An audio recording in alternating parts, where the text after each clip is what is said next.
Jacob, si Ainang ay nalito, sino ang makakapagsabi sa akin kung ano ang nangyayari sa harap ko, bakit bigla siyang naging gwapo ng ganito?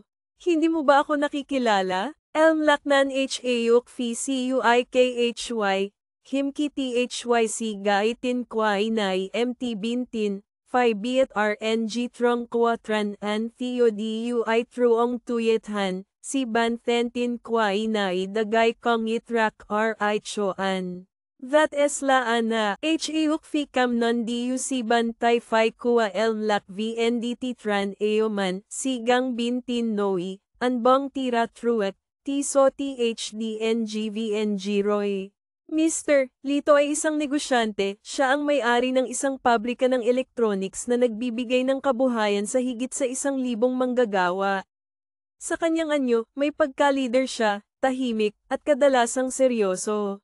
Mukhang napansin niya na may kakaibang atmosfera sa loob ng sasakyan, kaya't inisip ni Mr. Lito na bilang isang mas nakatatandang tao, siya ang nagdudulot ng pressure sa mga kabataan. Upang maibsan ang tensyon, sinadyang niyang buksan ang speaker sa sasakyan. Kopnuizan Chim Siu Si Hovang. Nang marinig ang mga himig ng hikok mula sa speaker, medyo nahihiya si Mr. Lito at nagsabi, sigurado akong hindi niyo gusto ang hikok, mga bata. Sino ang makakonekta sa Bluetooth? Buksan ang mga pop songs na gusto niyo. Walang problema, ngumiti si Ainang at sinabi, sige lang, Tito Mr. Lito, sa totoo lang, gusto ko rin namang makinig sa CN Cook. Medyo nagulat si Mr. Lito sa narinig, at pagkatapos ay napabuntong hininga. Ngayon, ang mga kabataan ay lalong bumababa ang pakikinig sa hikok. Si Ainang ay maaaring sabihin na ang CN Cook ay hindi madali, hindi katulad ni Dalisay, hindi pa siya nakarinig ng mga lumang hikok, marahil si Jacob ay hindi rin gusto ang hikok. Paminsan-minsan, nakikinig din ako. Si Jacob ay nakatingin sa labas ng bintana ng sasakyan, at nang marinig iyon, sumagot siya ng walang pag-iisip, hindi niya alam na si Ainang ay may malikot na isip, at may mapanuksong ngiti ay nagtanong, alam mo ba kung anong palabas ito? Anong palabas? Hindi direktang sumagot si Jacob, kundi nagsimulang umawit, ang tono. Zan Huong Oy, Ho Mu Dun Toy Dep Nang Saulay En Truak Mazon. Gumamit ng mga salita upang ipahayag ang tono. Ang kanyang boses ay napaka-eksakto. Ang boses ni Jacob na umaawit ng hikok ay talagang napaka-standards, ganap na tumutugma sa tunog ng mga salita mula sa speaker ng sasakyan. Nang marinig ang boses ni Jacob, ang ngiti ng panunukso sa mukha ni Ainang ay tuluyang nawala, at pinalitan ito ng pagkabigla. Sumpa, inisip ni Ainang na si Jacob ay nagmamalaki lamang na nakikinig sa hikok upang magmukhang cool sa harap ni Dalisay, dahil sa totoo lang, kakaunti na ang mga kabataan ngayon na nakikinig sa hikok. Sa katunayan, si Ainang mismo ay nagpapanggap lamang, kung hindi dahil sa lolo niyang mahilig makinig dito, hindi niya nga alam na ito ay CN Cook. Ang resulta, hindi niya inaasahan na si Jacob na nagsabing paminsan-minsan ay nakikinig, ay hindi lamang nagmamalaki kundi sa katunayan ay mapagpakumbaba. Sa katunayan, hindi lang siya nakikinig sa hikok, kundi ito ay CN Cook, isang uri ng hikok na may mataas na antas ng kahirapan. Ayos, mukhang magaling ka. Sa simula, balak sanang ilantad si Jacob ngunit si Ainang ay naging tagahanga. Wala nang ibang magagawa kundi aminin na si Jacob ay talagang cool, siya ay nahiyang dahil dito. Kahit si Dalisay na nakaupo sa likod ay hindi nakatiis at tumingin kay Jacob sa upuan ng pasahero. Kahit hindi niya makita ang mukha ni Jacob, nang marinig ang kanyang boses na umaawit ng hikok na parang galing sa speaker, ang kanyang ekspresyon ay nagpakita ng kaunting pagkabigla. Shimon Chim Yen Fandi. Nang marinig ang boses ni Jacob, nagulat din si Mr. Lito ngunit mabilis siyang ngumiti at umawit kasama, Nan Nhan Gamnan. Tieng Chim En Liulo Nhu Kat, Tieng Chim On Than Tho Tran Van. Tito Mr. Lito, ngumiti si Jacob at nagsabi, ang ganda ng pagkakaawit mo ng Mu Dun din. Tumingin si Mr. Lito kay Jacob ng may lalim, ikaw talaga ang may itinatagong talento, ang bahagi ng mongkin, na ito ay talagang may kaunting propesyonal na lasa. Nang marinig ang papuri ni Mr. Lito, ngumiti si Jacob, talagang may lasa ng propesyonal. Sa nakaraang buhay, upang makapagmalaki sa pag-awit, si Jacob ay nag-aral ng iba't ibang uri ng hikok. Kin Kich, Viet Kich, CN Kitch, Hang Mayhi, at iba pa. Hindi siya makapagsabi na mahusay siya sa lahat, ngunit sa pangkalahatan ay makakanta siya ng ilang linya, sapat na upang lokohin ang mga hindi pamilyar sa larangan. Sa likod ng upuan, mukhang sumuko na si A nang matapos hindi magtagumpay sa kanyang panggugulo, ang galing ni Jacob, at marunong pang umawit ng CN Kitch. Dalisay, alam mo ba ito? Paano ko malalaman? Medyo naiinip si Dalisay. Mula nang sumakay si Jacob sa sasakyan, palagi siyang may hindi maalis-alis na pakiramdam ng hindi komportable, na siyang dahilan kung bakit wala siyang gana makipag-usap sa buong biyahe. Mukhang hindi narinig ni Enang ang pagkainip ni Dalisay, at nagbulong, akala ko lahat ng bagay ay sinasabi ni Jacob. Bakit kailangan niyang sabihin ang lahat sa akin? Ang boses ni Dalisay ay nagsimula ng lumamig, hindi naman ako anuman para sa kanya. Nagalit na siya, siya ay nagalit. Alam ni Enang ang ugali ni Dalisay, bahagyang umangat ang kanyang labi, mukhang hindi ganap na walang pakialam ang kanyang kaibigan sa pagbabago ng taong iyon. Hindi dapat ganon, biglang sinabi ni Mr. Lito na nagmamaneho ng seryoso. Dalisay, ikaw at si Jacob ay hindi lamang magkaibigan na lumaki mula pagkabata, kundi ngayon ay magkasama ring nag-aral sa specialty ng music performance sa Beijing Art Academy. Sa simpleng salita, maaari kayong tawaging mga batang kaibigan. Habang nagsasalita, tumingin si Mr. Lito kay Jacob. Naniniwala akong kung sakaling may problema si Dalisay sa paaralan, tiyak na tutulong si Jacob. Ang relasyon ninyo ay talagang iba sa iba. Siyempre, hindi na bata si Jacob. Alam niyang ang sinasabi ni Mr. Lito ay nais lamang niyang ipahayag ang kanyang saloobin. Nangangako na aalagaan ang kanyang anak na babae sa paaralan, kaya't ang mga ganitong salita ay dapat sundin na lamang. Tama si Tito Mr. Lito. Problema si Dalisay sa paaralan, tiyak na tutulong si Jacob. Ang relasyon ninyo ay talagang iba sa iba. Ganon din ang prinsipyo, kung sakaling may mangyari kay Jacob, Dalisay, tiyak na dapat kang tumulong. Ang dalawang batang kaibigan na magkasama sa pag-aaral, ang relasyon ay tiyak na mas malapit kaysa sa iba. Matapos ang kaunting sandali, nagpakita si Mr. Lito ng ngiti ng kasiyahan. Hindi nagtagal, ngunit nang malapit na ang sasakyan sa service area, biglang umikot ng mabilis ang ulo ni Mr. Lito. At agad na nagbago ang kanyang mukha, naging mapatla. Malapit nang mag-alas 11 ng tanghali, may 20 kilometro pa tayo bago makarating sa service area. Bumaba tayo at kumain ng kaunti, magbanyo at iba pa. Mabilis ang takbo ng sasakyan sa highway. Hindi nagtagal, naabot din nila ang 20 kilometro. Kahawak sa manibela na nanginginig, ang boses ay may kasamang takot. Tapos na, Tito Mr. Lito, anong nangyayari sa'yo? Si Jacob ang unang nakapansin ng kakaiba, agad na nag-alala, ang sasakyan ay patuloy na tumatakbo sa highway at hindi pa nakapasok sa service area. Kung ang driver ay may problema, napakadelikado. Hindi ako okay. Hindi alam ni Mr. Lito kung ano ang nangyayari sa kanya. Kanina ay maayos siya. Bigla na lang siyang nahilo at nahihilo. Ang kanyang katawan ay walang lakas. Kahit ang kanyang paningin ay unti-unting nagiging madilim. Laging nagiging mas madilim ang aking mga mata. Halos hindi ko na makita. Tatay, Tito Mr. Lito, ang sitwasyon ay masyadong biglaan. Si Dalisay at Enang ay parehong natakot sa eksenang ito. Sa oras na ito si Mr. Lito ay humihingal. Ang kanyang katawan ay hindi makontrol na nanginginig. Ang kanyang buong katawan ay basang-basa ng pawis na parang may sakit. Tatay, huwag mo akong takutin. Tito Mr. Lito, pakibitiwan ang manibela. Si Dalisay at Enang ay mga dalagang, at sa oras na ito ang kanilang boses ay malinaw na may kasamang hikbi, naguguluhan at hindi alam kung ano ang gagawin. Tito Mr. Lito, pakibitiwan ang manibela. Si Jacob ay umusag upang hawakan ang manibela, sinisikap na maging kalmado, dahil dito ay makakayanan ang panganib.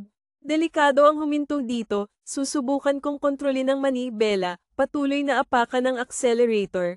Kung wala ka ng lakas, dahan-daang apakan ang preno. Kaya ko, ang boses ni Mr. Lito ay halatang nanginginig, wala na siyang kakayahang makita ang nasa harapan, kaya't kailangan niyang bitawan ang manibela kay Jacob upang ito ang humawak. Bilang karagdagan sa pagtitiwala kay Jacob, wala na siyang ibang paraan, may 4 na tao sa sasakyan. Ang kanyang anak na babae ay nasa likuran pa. Si Dalisay at Enang ay labis na natatakot ngunit hindi sila naglakas loob na maingay, natatakot na makagambala kay Jacob at Mr. Lito. Sa mga sandaling ito, mahigpit na magkakahawak ang kanilang mga kamay, tila sa ganitong paraan ay maaalis ang kaunting takot. Samantalang si Jacob na dapat ay nakatuon ang buong isip sa pagmamaneho, biglang nagliwanag ang isang ideya, bigla niyang naalala ang kanyang nakaraang buhay nang mahalin si Dalisay. Narinig niyang sinabi nito na ang kanyang ama ay may sakit na hypoglycemia, minsan ay bigla itong nawala ng malay sa opisina. Enang, sigaw ni Jacob, may nabili ka bang candy sa supermarket? Anumang bagay na may asukal ay okay, bigyan mo si Chu Mr. Lito ng kaunti. Meron ako. Si Enang ay mahilig sa mga lollipop, tuwing pumupunta siya sa supermarket ay bumibili siya ng kaunti, naguguluhan siyang binuksan ang pakete ng merienda. Kasama si Dalisay na naghahanap ng candy. Nakita na si Dalisay ay may hawak na lollipop, nanginginig na binuksan ang balot, pagkatapos ay nagmadali siyang tumayo at isinubo ang candy kay Mr. Lito. Hindi alam ng dalawa kung bakit nagbigay ng ganitong utos si Jacob, kakagraduate lang nila sa high school, wala silang masyadong karanasan sa buhay, kahit na maraming matatanda ay hindi sigurado kung ano ang ibig sabihin ng hypoglycemia. Buti na lang at halos instinctively ay sumunod ang dalawang babae sa utos ni Jacob. Sa mga sandaling ito siya ang naging emosyonal na suporta ng lahat sa sasakyan. Sa harap ay lumiko na. Hindi alam ni Jacob kung naririnig pa ba siya ni Mr. Lito. Nang magsimula ang pagbaba ng asukal sa dugo, ang mga sintomas ay iba-iba at may iba't ibang antas ng tindi. Magtiis ka pa ng ilang minuto. Nandyan na tayo sa service area. Oo, humihingal si Mr. Lito ngunit hindi alam kung ito ay dahil sa psikolohikal na dahilan. Nang ilagay niya ang candy sa kanyang bibig, tila bumuti ang kanyang pakiramdam. Sa mga susunod na ilang minuto, sa ilalim ng nag-aalalang tingin ni Dalisay at Enang, si Jacob ay mahigpit na humawak sa manibela, at pagkatapos na lumiko sa isang kanto, sa wakas ay matagumpay na nakapasok ang sasakyan sa service area. Kahit na pagkatapos pumasok sa service area, ang sasakyan ay bumangga sa isang kotse sa tabi, ngunit lahat sa loob ng sasakyan ay nakahinga ng maluwag. Ang karanasan sa highway kanina ay halos maituturing na nakakatakot. Ho, natakot ako, umiiyak si Enang, si Dalisay ay namumula ang mga mata, hinawakan ang braso ng kanyang ama. Tatay, kumusta ka na? Ayos na ako. Si Mr. Lito ay ngumunguya ng candy at nilunok ito, malinaw na bumuti ang kanyang kalagayan, ang kanyang paningin ay bumalik na.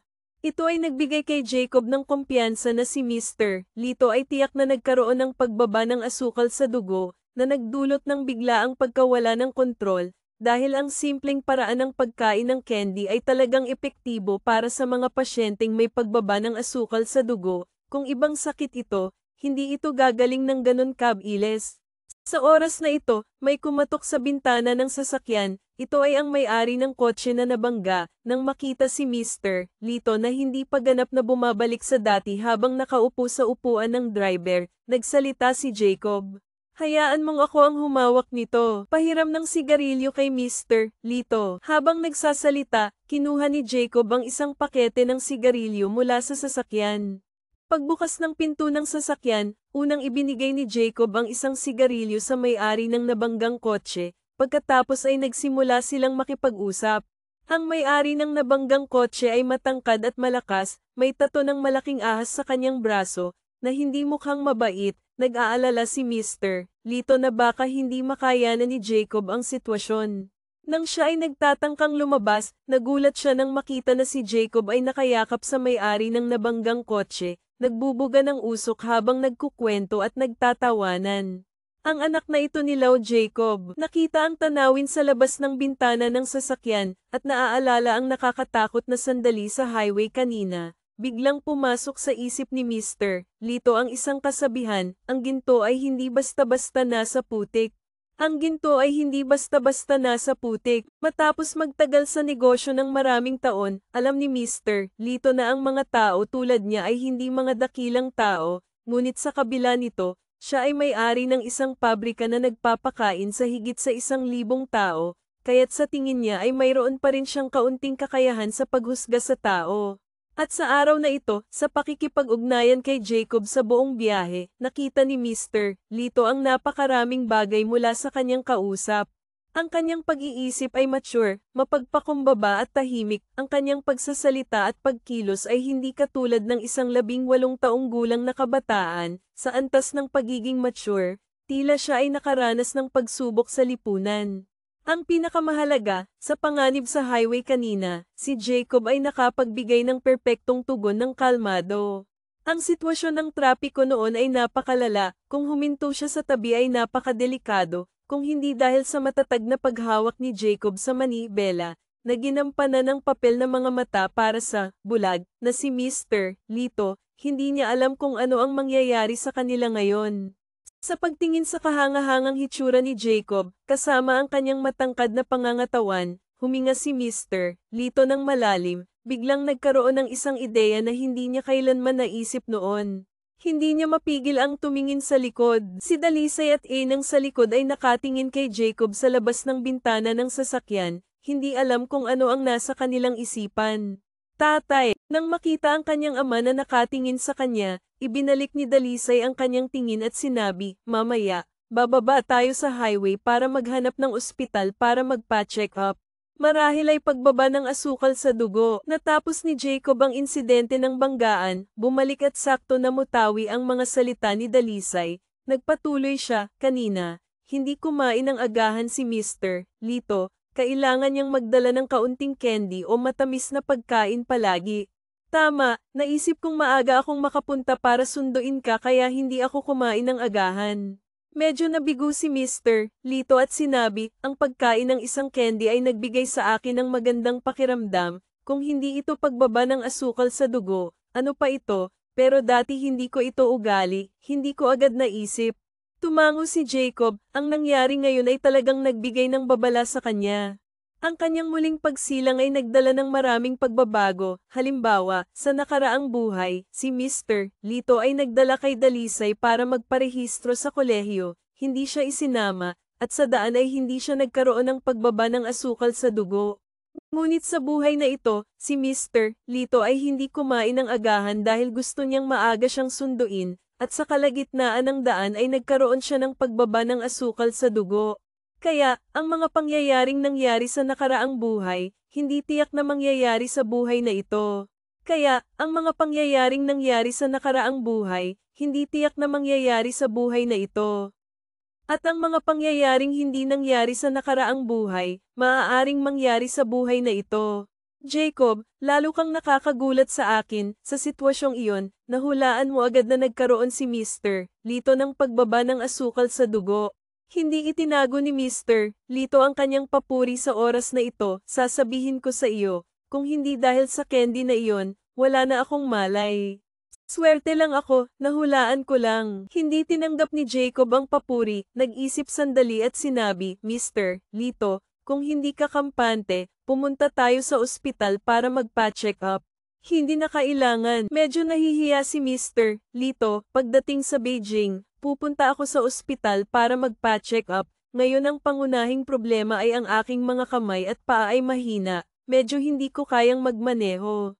"Kung ganoon, hayaan mong ako ang magmaneho." Nag-volunteer si Jacob, "Umupo ka sa passenger seat." Nagduda si Mr. Lito, "Kakarehistro mo lang ng lisensya sa pagmamaneho, hindi ba?" "Kakarehistro ko lang ng lisensya, pero may higit sa 10 taon na akong karanasan sa pagmamaneho."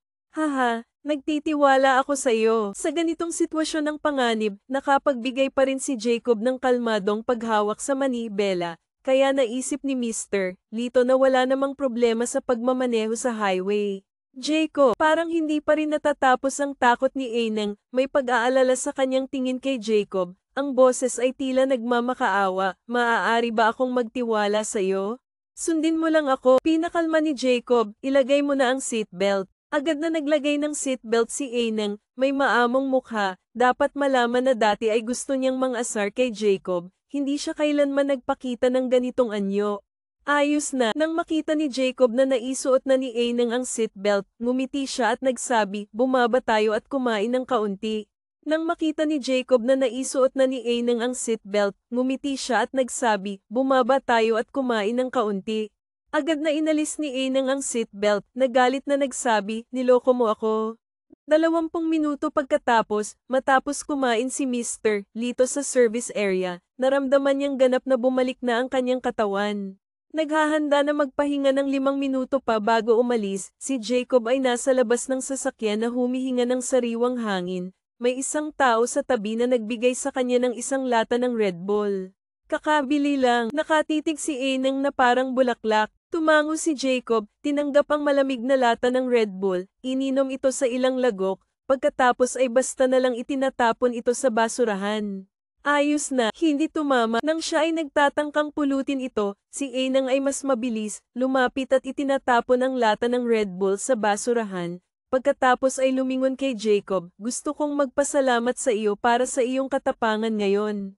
Oh, sabi ni Jacob nang walang gaanong pakialam. Isang lata ng Red Bull ay sapat na para sa akin? Ngumiti si Enang at nagsabi, o baka hihalikan kita. Kung si Jacob noon, na tinukso ng ganito, tiyak na mamumula ang kanyang mukha tulad ng puwit ng unggoy. Ngunit hindi inaasahan ni Enang na ang batang ito ay naging matapang. Unti-unting lumapit siya sa kanya at nagsabi, kung hihalikan mo ako, sa taas mo, kailangan mong tumayo sa daliri.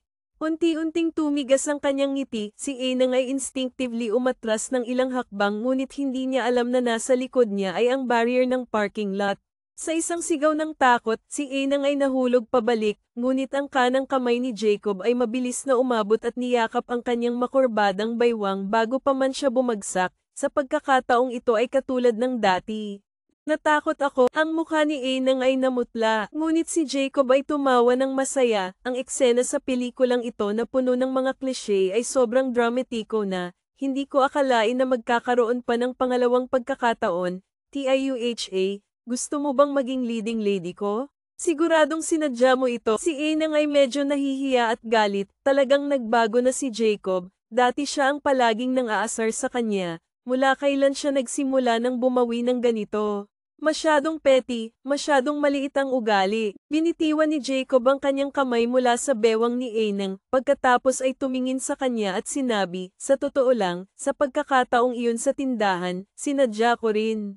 Ikaw, si Enang ay nakatingin kay Jacob na may galit, at nang siya ay magbabalak na magsalita, bigla siyang nakarinig ng malakas na tunog mula sa likuran. Si Enang ay nagulat sa biglaang tunog na ito, nang lumingon siya ay napagtanto niyang si Dalisay ay nagsasara ng pinto ng sasakyan. Sumpa, kailangan bang isara ang pinto ng ganun kalakas? Biglang naramdaman ni Enang na parang siya ay patuloy na natatakot ngayong araw. Ang tunog ng pagsasara ng pinto ng sasakyan ay talagang sobrang lakas, hindi lang si Enang sa labas ang nagulat kundi pati si Mr. Lito na nagpapanggap na natutulog sa passenger seat ay nagulat din. Binuksan ang kanyang mga mata at nakita ang kanyang anak na babae sa likuran, si Mr. Lito ay nahulog sa tawanan at sabik na nagsabi, Tuyethan, huwag mo namang isara ang pinto ng sasakyan ng ganun kalakas, hindi naman mura ang sasakyan na ito ng tatay. Si Dalisay ay walang sinabi, simpleng inilagay ang bote ng mineral water na orihinal na balak niyang ibigay sa isang tao sa compartment ng pinto ng sasakyan.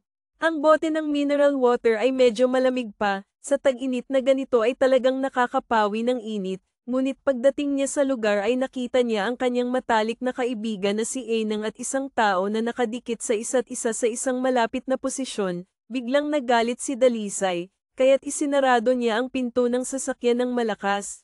Matapos magpakakalmado, hindi maiiwasan ni Dalisay ang panghihinayang, ang biglaang pagsara ng pinto ng sasakyan ay talagang walang galang, bakit siya biglang nagalit? Matapos ang seryosong pag-iisip, naramdaman ni Dalisay na ang dahilan ng kanyang galit ay tiyak dahil sa mga salitang hindi tumutugma sa mga aksyon ni Enang. Ang matalik na kaibigan na ito ay palaging nagbubulungan ng masama tungkol sa iba sa kanyang tainga. Ang mga sinasabi ay puno ng paghamak sa mga walang prinsipyo na kilos ng kanyang kausap.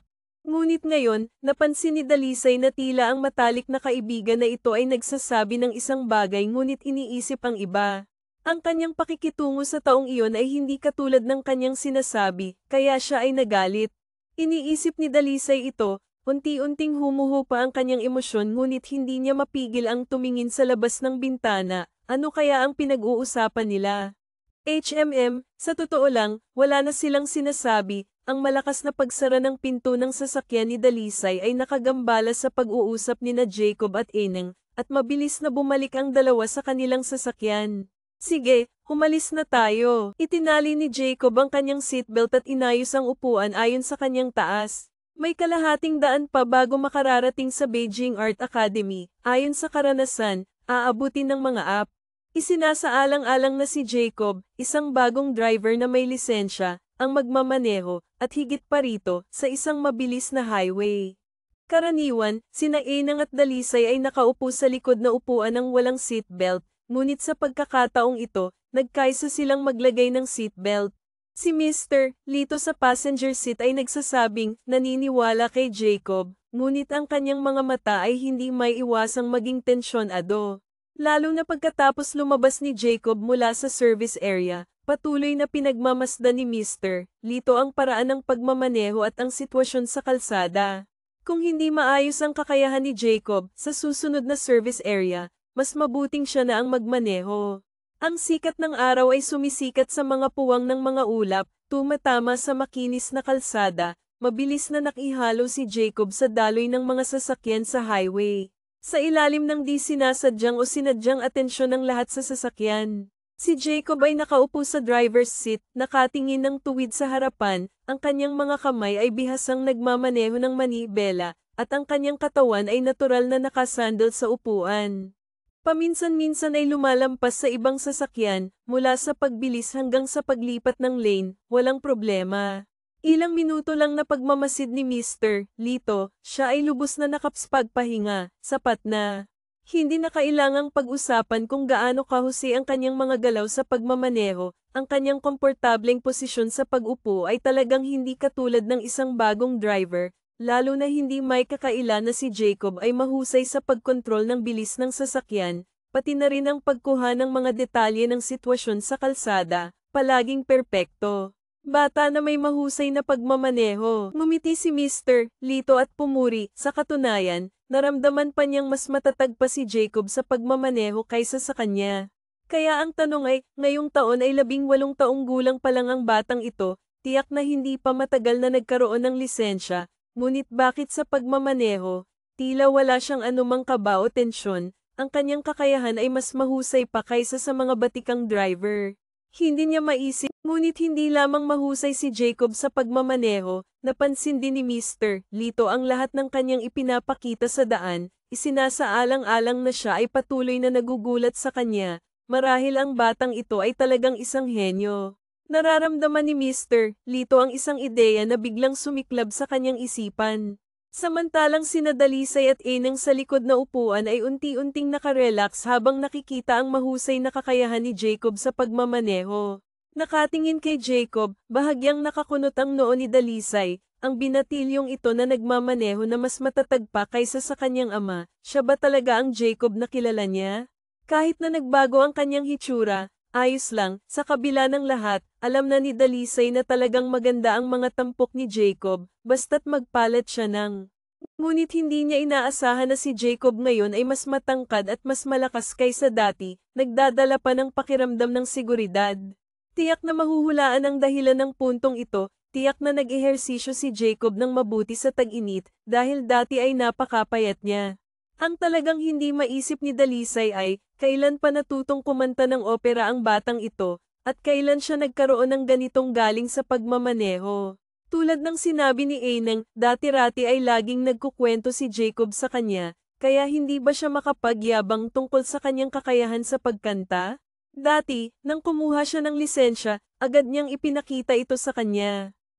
Naaalala niya na sinabi ni Jacob na mahina ang kanyang kakayahan, kahit na balak niyang bumili ng sasakyan sa hinaharap, hindi siya makakalabas sa kalsada. Ito ba ay tinatawag na mahina ang kakayahan? Ito ba ay tinatawag na hindi makakalabas sa kalsada? Sinasabi ko, nakapasok na siya sa highway, mas matatag pa kaysa sa aking ama. At ang talagang hindi maisip ni Dalisay, ay ang pagbabago ng personalidad ni Jacob, dati. Ngunit dati, kahit na hindi maituturing na mahiyain o mahina, ang pagsasabi ng karaniwan ay hindi labis. Ngunit ngayon, ipinakita ni Jacob ang lahat ng uri ng kahusayan, na talagang wala ng kinalaman sa pagiging karaniwan, siya ay kalmado, mahinahon at kahit na may maturity, at ipinakita pa ang isang tiyak na pagkakatiwalaan na hindi pa niya naipakita noon. Ayaw aminin ni Dalisay ngunit sa araw na ito, ang isang tao, talagang may kaunting kaakit-akit. Sihan, tingnan mo ang telepono. Biglang bumulong si Enang sa tainga ni Dalisay. Binuksan ni Dalisay ang kanyang telepono, at nalaman na nagpadala si Enang ng mensahe sa QQ. Sa tingin mo ba, dati si Jacob ay nag-aakto sa atin? Ang pag-uusap ng mga matalik na kaibigan ay hindi angkop na marinig ni Mr. Lito, kaya't nag-usap si Enang sa QQ. Mukhang pareho ang pakiramdam ni Enang sa ipinakita ng isang tao ngayon, ngunit ayaw talakayin ni Dalisay siya kasama ang kanyang matalik na kaibigan. Tahasan siyang sumagot ng malamig, wala akong pakialam. Wala akong pakialam. Ano ang ibig sabihin ng walang pakialam sa kanya? Enang, tayo na, mag-usap tayo ng totoo. Enang, naniniwala ka ba, sa kasalukuyang hitsura ni Jacob, tiyak na magiging sikat siya kapag pumasok sa kolehiyo. Enang, alam kong hindi ka mababaw, talagang okay lang kung mas maganda siya, ngunit ngayon hindi lamang siya gwapo kundi maganda rin ang kanyang personalidad. Enang, dati, hindi ko alam na ang batang ito ay mapagkakatiwalaan. Nakita ni Dalisay si Enang na may hawak na telepono, nagtatype ng mabilis, at gumamit ng sunod-sunod na mga tandang pananong. Dalisay, ano ba talaga ang gusto mong sabihin? Enang, gusto kong sabihin, noong sinabi ni Jacob na hindi na siya maghahangad sa iyo, tiyak na nagagalit lang siya, sinikap niyang maging gwapo para sa iyo, upang ikaw ay magsisi at yumuko. Dalisay, totoo ba? Enang, ako si Enang, walang nakakaalam ng mga lalaki kundi ako. Dalisay, ngunit hindi ako nagsisisi, lalo na hindi ako yuyuko, pagkatapos niyang hindi na ako guluhin, tahimik ang buong mundo. Makinig ka sa akin, kaibigan, ang estilo ng kayabangan ay lipas na. Ayos na, bilang matalik na kaibigan, lahat ng dapat kong ipayo sa iyo ay naipayo ko na, pagdating ng kolehiyo, kung si Jacob ay maghahangad sa ibang mga babae, huwag kang umiyak sa akin. HMPH, tandaan mo ang tunog na ito. Kahit na matalik na kaibigan, minsan ay nakakainis ang sobrang kayabangan ni Dalisay. Nang nasa service area, biglang isinara ni Dalisay ang pinto ng sasakyan, nagulat si Enang ngunit hindi na nagtanong pa. Hanggang sa makasakay sa sasakyan at umalis, saka lang napagtanto ni Enang. Sa oras na iyon, ang galit ng kanyang matalik na kaibigan sa pagsara ng pinto ng sasakyan ay tila nagiging seloso. Sa kabila ng lahat, ang posisyon nila ni Jacob noon ay maaaring medyo malabo sa mga mata ng iba. At kung may gusto si Dalisay kay Jacob, ang kanyang pagseselos ay maiintindihan, anong babae ang makakatanggap na ang kanyang matalik na kaibigan at ang lalaking kanyang gusto ay maging malapit sa isa't isa. Pag-isipan mong mabuti, si Jacob ngayon ay talagang ibang-iba kumpara sa dati, kaya't hindi nakapagtataka na nahulog ang loob ni Dalisay. Kung ako ang nasa sitwasyon niya, kung biglang magbago ang isang lalaki na dati kong kaibigan at maging isang perpektong gwapong Diyos, marahil ay mahuhulog din ako. Bukod dito, si Jacob at Dalisay ay mga kaibigan mula pagkabata, hindi lang siya basta isang kaibigan, kaya't naisip ni Enang na dapat niyang itulak ang kanyang kaibigan, upang magkasundo muna ang dalawa. Pero hindi niya inasahan na ganito ang magiging reaksyon ng kanyang kaibigan. Sa ganitong sitwasyon, tanging pag-ungol na lang ang magagawa ni Enang, hindi nakinig sa payo ng matalino, tiyak na magkakaroon siya ng hinanakit sa hinaharap. Akala ba niya si Jacob ay ang dating tanga pa rin? Dati, si Jacob ay medyo tanga, madaling makita na hindi siya masyadong matalino, at kapag tumingin siya sa mga mata ko, namumula siya ng matagal. Pero si Jacob ngayon, hindi lang siya naging mas makapal ang mukha kundi naglakas loob pang makipagbiroan sa akin. Puro pang-aasar ang lumalabas sa kanyang bibig. Ang ganitong uri ng lalaki ay hindi magkukulang sa mga tagahanga sa hinaharap, lalo na't nakapasa tayo sa Beijing Arts Academy, dito ay hindi kulang sa mga magaganda at kaakit-akit na babae. Hindi tulad ng dati sa isang maliit na paaralan, kung saan tanging sina Dalisay at Enang lamang ang itinuturing na mga diyosa.